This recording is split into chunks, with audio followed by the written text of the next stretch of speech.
INA Podcast.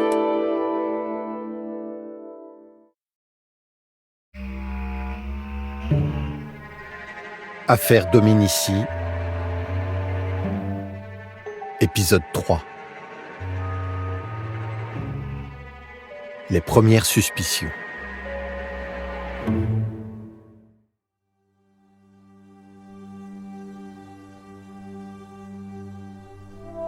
En ce 5 août 1952, alors que la chaleur écrase les corps et embrume les esprits, la police judiciaire de Marseille poursuit ses investigations sur le lieu où une famille anglaise a trouvé la mort la nuit précédente. Un terre-plein isolé, au bord de la Nationale 96, à quelques kilomètres de Lurs, dans les Basses-Alpes. À une centaine de mètres de là se dresse la Grand-Terre, la ferme des Dominici, une famille de paysans connus et appréciés dans la région. Dans l'épisode précédent, nous avons vu qu'en attendant l'arrivée des enquêteurs marseillais, la gendarmerie locale avait eu bien du mal à contenir les curieux et la presse rapidement arrivés sur les lieux. Dans cette pagaille, quelques indices sont apparus, tandis que d'autres se sont évanouis ou ont été mis de côté. Arrivé tardivement sur place, le commissaire Sebeil a observé et tenté de démêler le désordre laissé par les premières heures de l'enquête. En fin d'après-midi, alors qu'il s'apprête à rejoindre l'hôpital où sont autopsiées les victimes, il laisse une consigne d'importance à ses hommes. Il faut retrouver l'arme du crime. Ce troisième épisode s'ouvre au moment où les deux inspecteurs fouillent minutieusement le lit de la Durance, presque à sec en cette saison. Une chance pour les recherches et un moment décisif, car l'arme s'apprête à refaire surface. Les inspecteurs Ranchin et Cuccioli, en bras de chemise et en caleçon, avancent prudemment dans la rivière. Ils ne tardent pas à trouver ce qu'ils cherchent, comme le raconte Jacques Chaput, qui est alors grand reporter à France Soir, dans le vif du sujet en 2003. En effet, ce jour-là, Jérôme Lamy, qui était l'adjoint de Sebeil, découvre dans la Durance le fusil qui avait servi au meurtre. Alors, carabine Rocola, les deux morceaux, d'abord le canon et ensuite le bout en bois de la carabine. C'est l'arme du crime.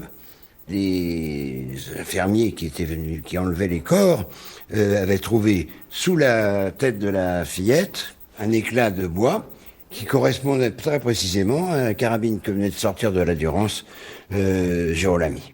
Le canon du fusil a été retrouvé dans 75 cm de vase, exactement en contrebas de l'endroit où la fillette a été découverte. Le chargeur est encore en place, vide. Il s'agit d'une carabine américaine à répétition de marque Rocola.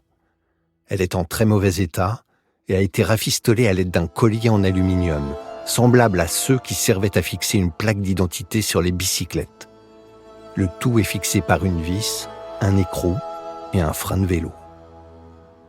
À son retour de l'hôpital vers 19h, Sebeil est immédiatement informé de cette découverte. Jacques Chaput poursuit.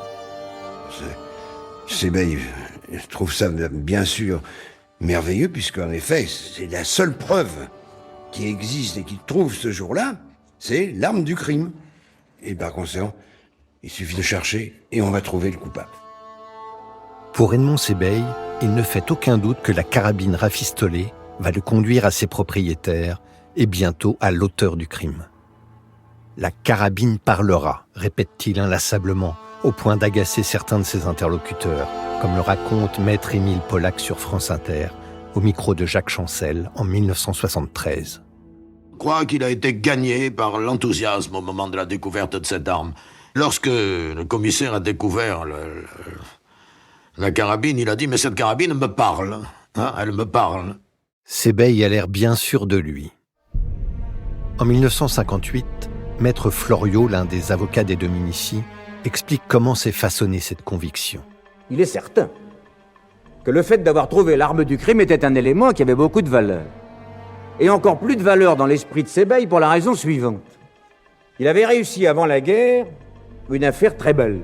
L'affaire de la Phare-les-Oliviers près de Salon en Provence. On avait commis un crime, il avait trouvé là aussi l'arme du crime, un fusil Moser. Il l'avait exposé dans le village, les gens avaient parlé, on avait identifié le propriétaire de la carabine, on avait ainsi arrêté le meurtrier. Bon, tous les crimes ne se ressemblent pas. Et puis les langues sont plus déliées en Provence que dans les Basses-Alpes. Et puis encore une fois, ça n'est pas une raison parce qu'on a un bon élément pour négliger les autres. Ce soir-là, carabine en main, Edmond Sébeil se retourne vers les curieux encore présents. Parmi eux, les Dominici, comme il le mentionne dans « Aujourd'hui, Madame » en 1972. Les inspecteurs qui étaient restés sur le lieu et qui avaient fait des recherches avaient découvert dans la Durance, à proximité des lieux du crime, la carabine. À ce moment-là, nous l'avons montré aux Dominici, qui étaient le père, le fils, la mère, la fille, la belle-fille plutôt. Ils ont dit non, on ne connaît pas ça. Le fusil et les douilles sont placés sous scellé pour être envoyés au directeur du laboratoire de police technique de Marseille, le professeur Olivier. Le commissaire Sébeil fait alors une déclaration à la presse et fait déjà part de ses premières déductions. Jean Laborde, ancien chroniqueur judiciaire à François, rend compte de ce moment dans son livre « Un matin d'été à Lurs » paru en 1972. À mon avis, dit-il, si je me fie aux constatations que nous avons faites, les victimes ont été réveillées par un ou plusieurs individus rôdant autour de la voiture. La fillette qui dort à l'intérieur crie, et ses parents qui sont sur des lits de camp à l'extérieur viennent à son aide. Le porteur de l'arme menace alors Sir Jack Bremond qui essaie de fuir, mais est frappé dans le dos. Il s'affaisse devant le pare-choc arrière auquel il s'agrippe. Puis il trouve la force de traverser la route où il tombe. Aussitôt après, l'agresseur tire sur la femme qui est foudroyée sur place. C'est alors qu'il s'élance à la poursuite de la petite fille qui s'est enfuie au hasard. Il la rejoint sur le talus près de la Durance et comme il n'a plus de cartouche, abat la malheureuse à coups de crosse sur la tête. Le vol a-t-il été le mobile du crime ? Demandent les journalistes. Probablement, réplique Sébeil. Une information judiciaire est ouverte contre X pour assassinat et vol. Le juge Périès confie alors au commissaire Sébeil une commission rogatoire. Un mandat qui lui permet au nom du juge d'instruction de mener toute une série d'actes d'enquête. Audition de témoins, perquisition, saisie, expertise technique. Pour l'instant, Sébeil s'oriente vers une piste locale. Peut-être un chasseur, un braconnier ou un automobiliste de passage qui aurait croisé le campement dans la nuit. Ces réflexions sont interrompues par l'arrivée du capitaine Albert de la gendarmerie de Fort-Calquier. Il l'informe qu'on a retrouvé dans les fourrés tout proches un uniforme de la Légion étrangère abandonné. Une nouvelle piste, celle d'un déserteur qui nécessite de quadriller la région. Sébeil lui donne son autorisation. Mais une question le trouble malgré tout. Pourquoi la petite Élisabeth s'est-elle enfuie vers la Durance, à l'opposé de la ferme des Dominici, où elle aurait pu trouver refuge?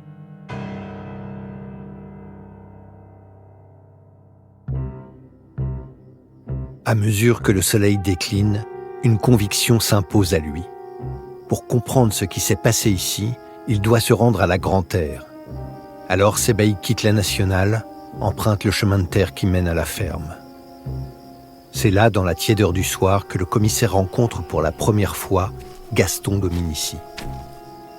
Le vieux patriarche avance d'un pas lent, s'appuyant sur sa canne, suivi de sa quinzaine de chèvres. Silhouette massive, moustache argentée, regard vif, Gaston en impose.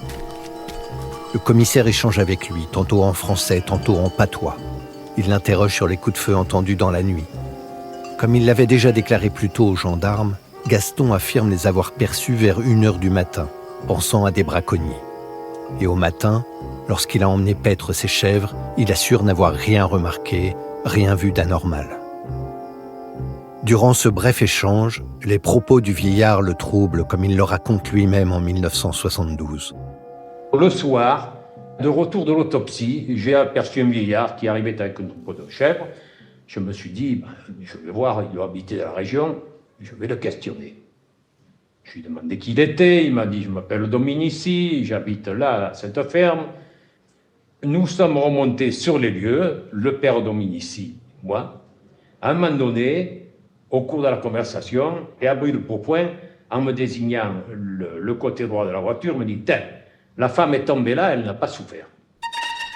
J'ai été interrogué, je me suis dit, mais par exemple, il raconte ça comme s'il y avait assisté. Puis il se reprend, quand il m'a vu que je le fixais, il s'est repris, il me dit, enfin, je suppose, avec ce qu'elle a reçu, et il est parti. Il est presque 20 heures ce 5 août 1952, et Edmond Sebeil, s'il trouve cette déclaration étrange, ne cherche pas à creuser davantage pour l'instant. De plus, le vieux Dominici s'empresse de lui dire que c'est lui qui a remis aux gendarmes l'éclat de la crosse, qu'il a retrouvé près du corps de la fillette plus tôt dans la journée, comme tout bon citoyen prompt à aider la justice. Le lendemain matin, le 6 août 1952, une obsession domine l'esprit du commissaire Sebeil. La carabine Rocola. Cette arme américaine rafistolée de toutes parts n'a pas pu passer inaperçue. Quelqu'un forcément l'a déjà vue. Quelqu'un la reconnaîtra. Les policiers la présentent au maire de Lurs, puis aux conseillers municipaux. Personne ne semble la connaître. Même résultat chez les rares habitants qui acceptent, souvent à contre-cœur, d'ouvrir leurs portes. Personne n'a jamais vu cette carabine.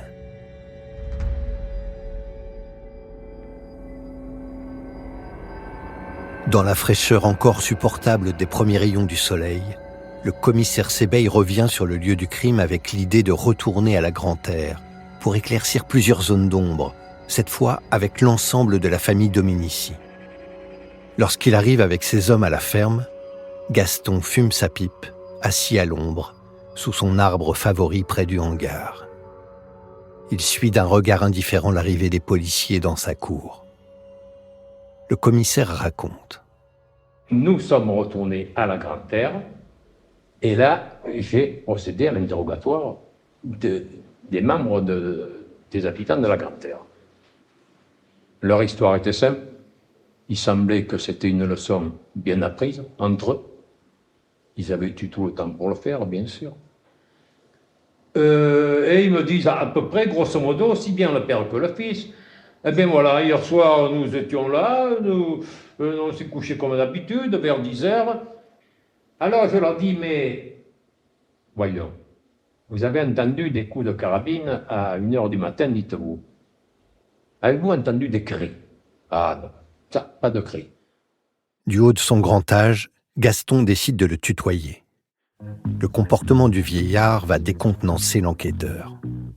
Je lui ai dit, vous m'avez parlé d'un sidecar qui est venu le fameux soir en question, mais je me rappelle plus ce qu'on m'avait dit, pourriez-vous me le répéter? Il s'est mis à rire, il m'a dit, toi tu n'as pas de mémoire, etc. Pourtant je t'ai expliqué. Bon, et il raconte encore l'histoire, en disant qu'à 11h du soir, déjà un type était venu, un bonhomme, il était venu jusque sous ses fenêtres. Alors il dit, quand je l'ai vu, je me suis penché. J'ai dit, qu'est-ce que tu veux? Alors il m'a parlé en italien, il m'a dit, je sais pas ce qu'il m'a dit, mais enfin il parlait italien. Moi je lui ai dit, vai te cuccia. Ça, en patois, en français, ça veut dire va te coucher. Et il est parti, il s'est mis à rire. Alors je lui ai dit, mais père Dominici, la veille, vous m'avez dit que ce bonhomme parlait une langue étrangère que vous n'avez pas comprise. Et aujourd'hui, on me dit qu'il parlait italien. Ah, que ne lui avais-je pas dit, là? Il a pris sa canne, il l'a tournée dans sa main, il l'a prise par le bout, et il a brandi le manche de sa canne sur ma tête, prêt à m'assommer. Cela a été une révélation pour moi, je dis. Il est en train d'accomplir le même geste que l'assassin qui a fracassé le crâne de la petite Elisabeth quand l'auteur de l'assassinat a pris la carabine par le canon. Vous voyez, il a tourné la canne en sa main. Ça a été quelque chose pour moi d'extraordinaire, ça. J'en ai pâli, je me suis dit. Alors, j'ai rapproché la veille cette histoire de la femme est tombée là, elle n'a pas souffert, avec ce geste qu'il venait d'accomplir. Si j'ajoutais à cela la violence dont il faisait preuve, parce qu'il était violent, cet homme, cette colère subite qu'il a eue, je me suis dit, mais bon sang, il va m'inquiéter, ce vieillard. Qui sait s'il ne serait pas dans se mêler à cette histoire? Qui est vraiment Gaston? Se demande Sebeil. Est-ce l'homme affable et chaleureux qu'il a rencontré la veille, ou bien celui qu'il découvre maintenant, capable d'accès de colère aussi soudain qu'impressionnant? Un honnête paysan ou un habile manipulateur? Un brave berger ou un homme dur, sans frein ni morale? Mais l'heure n'est pas encore aux conclusions et Sebeil décide de s'entretenir avec Gustave, ce fils resté vivre à la ferme. Il l'interroge seul, dans la cuisine. Le fils n'a rien de la prestance du patriarche. Cet ancien maquisard proche du Parti communiste est bien moins assuré que lui.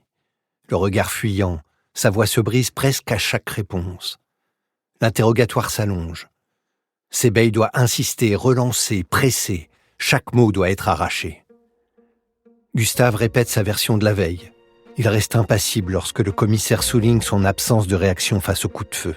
« Nous avons eu très peur. La ferme est isolée, je suis le seul homme », déclare-t-il finalement. Sebeil consigne la phrase mot pour mot. Puis vient le récit de la découverte du corps d'Elisabeth. La tournée matinale pour vérifier l'éboulement de son champ qui menaçait la voie ferrée. La fillette aperçue près du pont, qu'il dit avoir immédiatement jugée morte. Et ce trajet vers la route pour stopper un motocycliste et le charger d'alerter les gendarmes. On lui présente une nouvelle fois la carabine. Gustave affirme lui aussi ne l'avoir jamais vue. Yvette, interrogée à son tour, confirme tout ce que son mari vient de dire.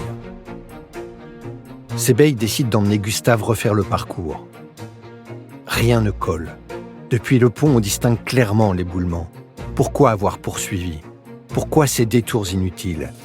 Et surtout, pourquoi n'a-t-il pas cherché à aider l'enfant ? Pourquoi ne pas avoir appelé les parents ? Gustave finit par lâcher. J'ai pensé que c'était ses parents qui l'avaient tué. Sebeil referme son carnet. Drôle de citoyen, notera-t-il plus tard dans son rapport. À cet instant précis, pour le commissaire Sebeil, Gustave devient le premier véritable suspect de l'affaire.